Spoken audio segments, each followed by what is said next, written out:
Okey, kali ni kita nak masuk sinaran mengayon dan sinaran tidak mengayon. Semalam semalam kamu dah belajar pembentukan sinaran mengayon. Okey, ada dua ion yang boleh terbentuk, iaitu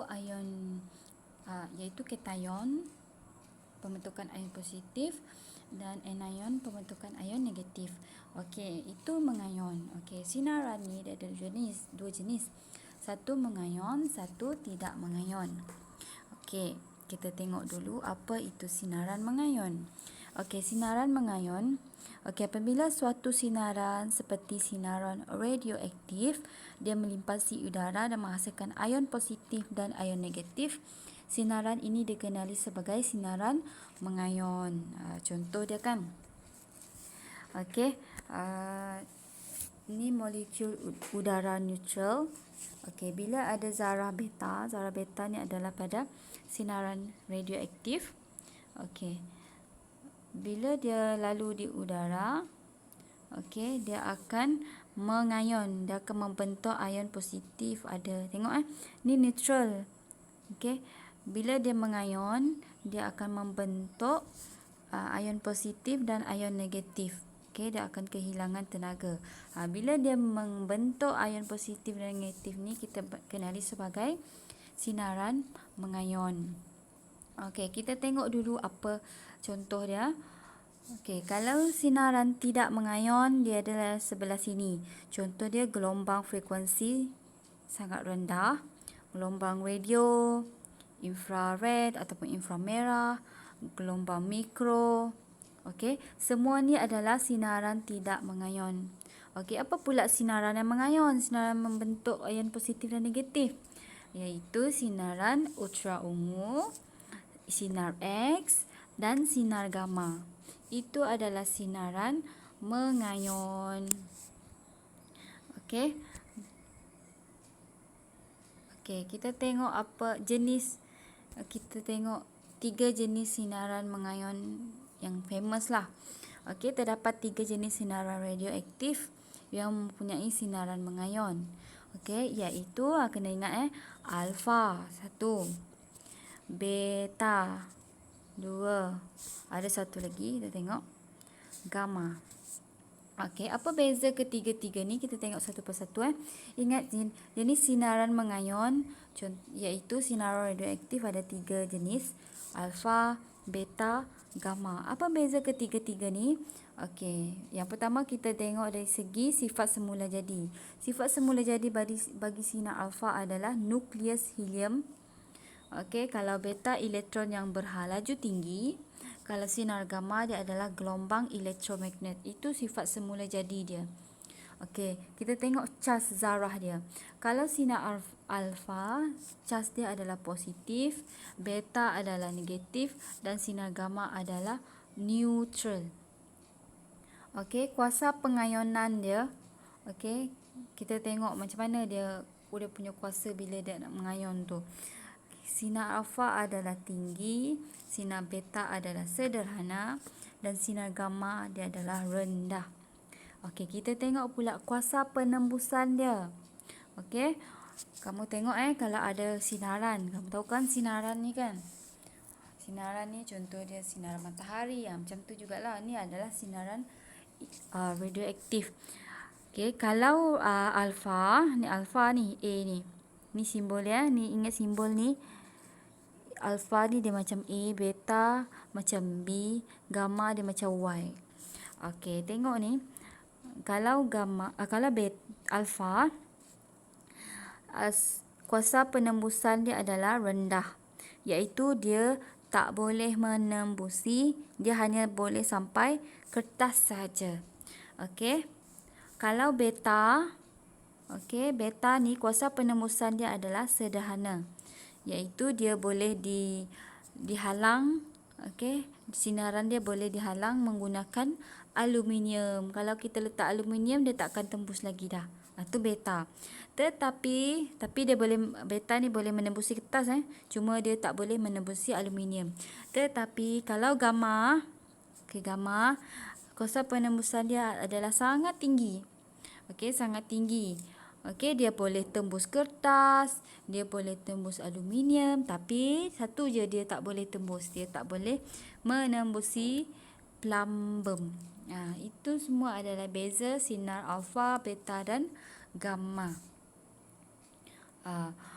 Now kita tengok pemesongan oleh medan elektrik. Contoh kita ada kita ada plat negatif, kita ada plat positif. Okey. Beta kan bercas negatif. Okey. Jadi dia akan terpesong ke arah plat positif. Okey, gamma kan bercas positif. Jadi dia akan terpesong ke arah plat negatif.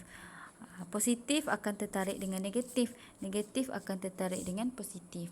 Okey, kalau gamma, dia kan tak ada cas. Jadi dia tak tertarik kepada mana-mana plat.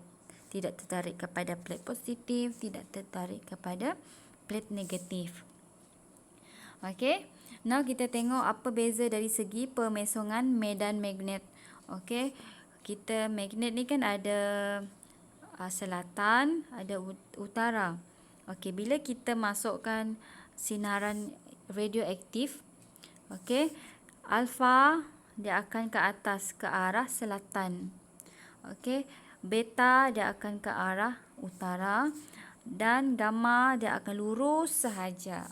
Okey, itu beza dia dari segi pemesongan medan magnet. Okey. Kita tengok sumber sinaran mengayon dalam alam sekitar. Okey, dalam alam sekitar sumber sinaran mengayon dikelaskan kepada sumber sinaran mengayon semula jadi dan sumber sinaran mengayon buatan manusia. Kita tengok sini. Sumber sinaran mengayon dalam alam sekitar, contoh dia sinaran kosmik. Sinaran kosmik ni kejap lagi kita tengok apa dia. Sinaran latar belakang. Itu pun kejap lagi kita tengok. Okey, itu adalah sinaran mengayon semula jadi. Kalau sinaran mengayon ni maksud dia menghasilkan cas. Okey, buatan manusia adalah contoh dia kemalangan nuklear. Ada kawasan nuklear, tiba-tiba ada kemalangan. Jadi dia akan membentuk sinaran mengayon. Ujian nuklear, tempat-tempat orang nuklear ni kamu ingat tempat-tempat orang buat bom apa semua tu lah. Okey, dan penggunaan radioisotop untuk perubatan, itu contoh dia. Okey, jom kita tengok apa sinaran kosmik. Okey, yang pertama sinaran kosmik ialah sinaran bertenaga tinggi yang dihasilkan di luar sistem suria atau galaksi lain. Daripada ni luar lah. Oleh sebab itu sinaran kosmik juga dikenali sebagai sinaran kosmik galaktik. Okey, teleskop Cherenkov di Gunung Hopkins, Amerika Syarikat digunakan untuk mengesan sinaran kosmik. Ini adalah contoh sinaran mengayon semula jadi. Okey.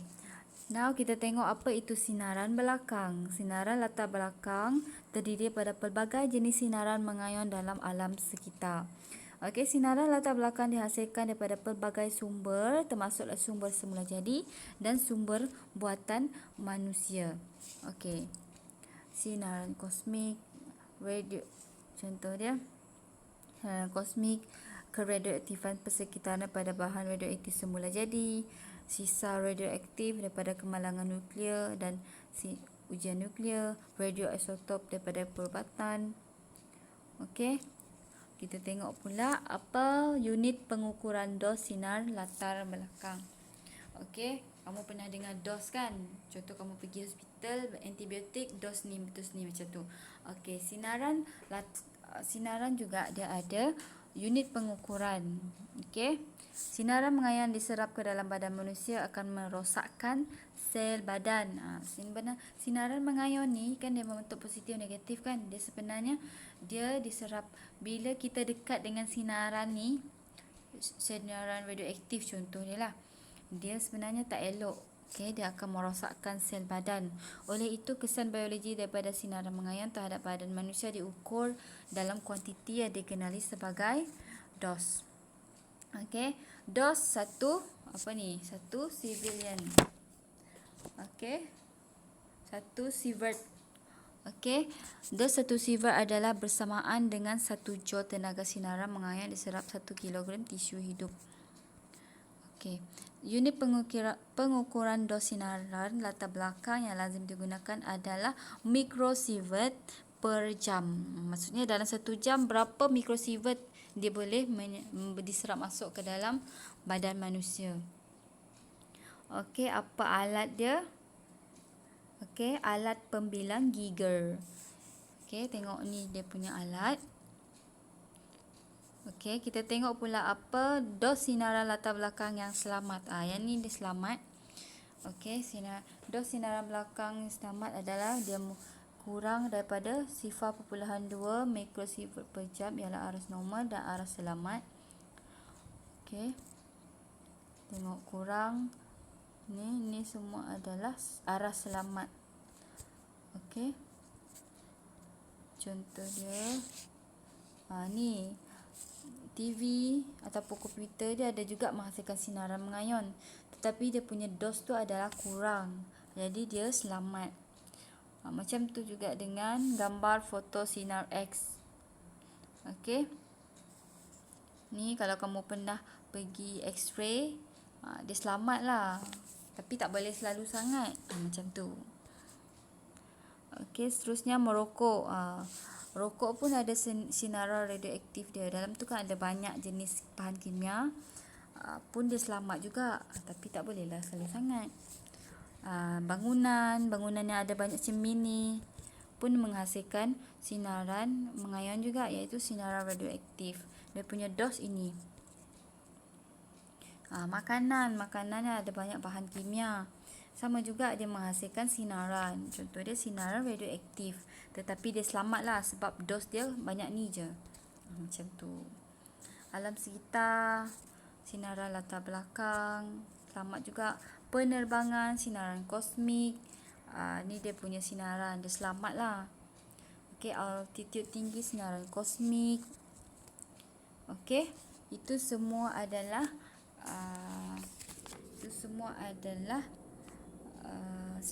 dos sinaran latar belakang yang selamat untuk kehidupan kita.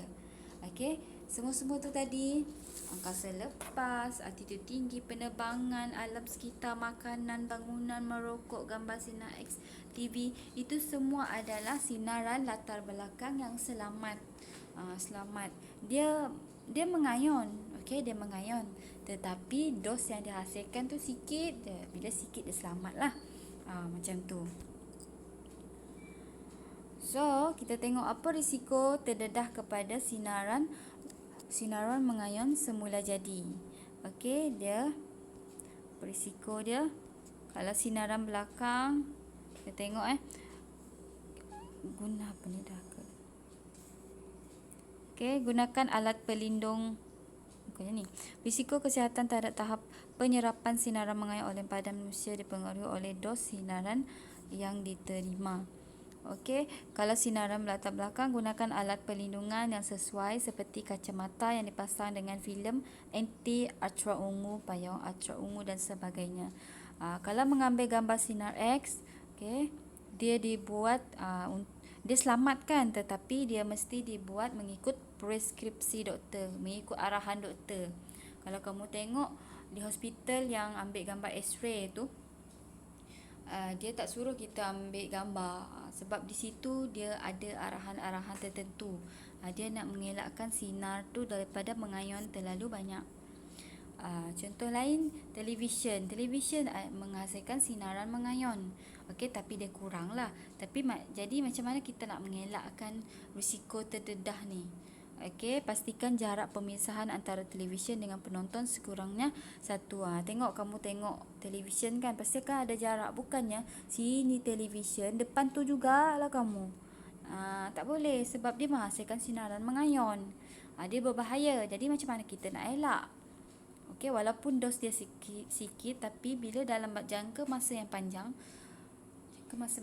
dia boleh menyebabkan kita ni terdedah juga. Sebab tu kita kena ada jarak. Macam tu juga dengan makanan. Okey, jangan makan makanan yang dihasilkan daripada kawasan yang dicemari oleh bahan radioaktif, seperti ikan dari laut yang dicemari bahan radioaktif. Contohlah kan, satu kawasan ada sungai. Okey, dia dekat dengan kilang radioaktif, kawasan radioaktif. Jangan makan ikan yang ada dalam tu. Okey, jangan, sebab dia dah terdedah dengan bahan radioaktif. Jadi kita kena elakkan. Sebab bila dia terkena juga, bila dia hidup dalam sungai ni, dia terkena pencemaran daripada radioaktif daripada kilang ni. Jadi secara tak langsung dia pun terdedah dengan bahan radioaktif. Bila kamu pula makan dia, jadi kamu secara tak langsung kamu pun terdedah dengan sinaran mengayon. Okey, sinaran kosmik macam mana nak elak? Waktu bekerja, seorang juruterbang dihadkan untuk tempoh tertentu kerana juruterbang terdedah kepada sinaran kosmik. Juruterbang ni kan dia ada masa dia yang tersendiri, sebab diorang ni memang terdedah kepada sinaran kosmik. Jadi diorang ada masa yang tertentu. Okey. Ni kisah Mary dan Irene Curie merupakan pasangan ibu anak perempuan yang tunggal menerima 3 hadiah Nobel. Okey, Mary Curie menerima 2 hadiah Nobel, iaitu hadiah Nobel Fizik dan hadiah Nobel Kimia. Irene Curie, anak perempuan dia, menerima hadiah Nobel daripada kimia. Okey, diorang ni kan selalu membuat kajian, okey, tanpa menyedari diorang ni sangat terdedah dengan sinaran mengayon. Okey, mereka mati kerana menghidap penyakit kanser yang disebabkan oleh pendedahan kepada sinaran gamma yang berlebihan dalam kajian mereka. Mary and Irene Curie ni, diorang ni sangat aktif membuat kajian. Okey, tanpa sedar sinaran gamma ni terlalu terdedah sangat dengan sinaran gamma ni menyebabkan diorang menghidapi kanser. Last mati yang disebabkan oleh terdedah dengan sinaran mengayon. Sebab tu kita tak boleh sangat terdedah.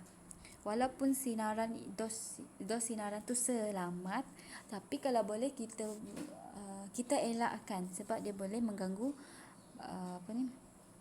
mengganggu dalam jangka masa yang panjang. Okey. Ini kamu baca sendiri. Kru udara. Tengok diorang menerima dos sinar kosmik yang melebihi. Diorang kan berada ke atas, biasa diorang melebihi tahap selamat. Okey. Terdedah ni, jadi waktu kerja mereka dihadkan. Itulah cara-cara untuk mengelakkan sinaran mengayon.